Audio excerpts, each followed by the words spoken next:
কোনো তালিকা ওর নামে নেই। সেখানে ঠান্ডা মাথায় ওর বুকের ভিতরে একটা নয় কয়েকটা গুলি করে পাখির মতো লুকিয়ে ফেলে হয়েছে।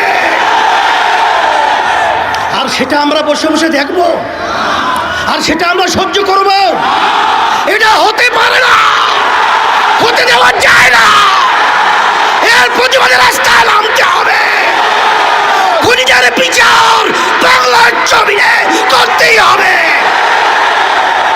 শুধু তাই না, তাদের বক্তব্যের কারণে আজকে এই হত্যাযজ্ঞ বাংলাদেশে ঘটেছে।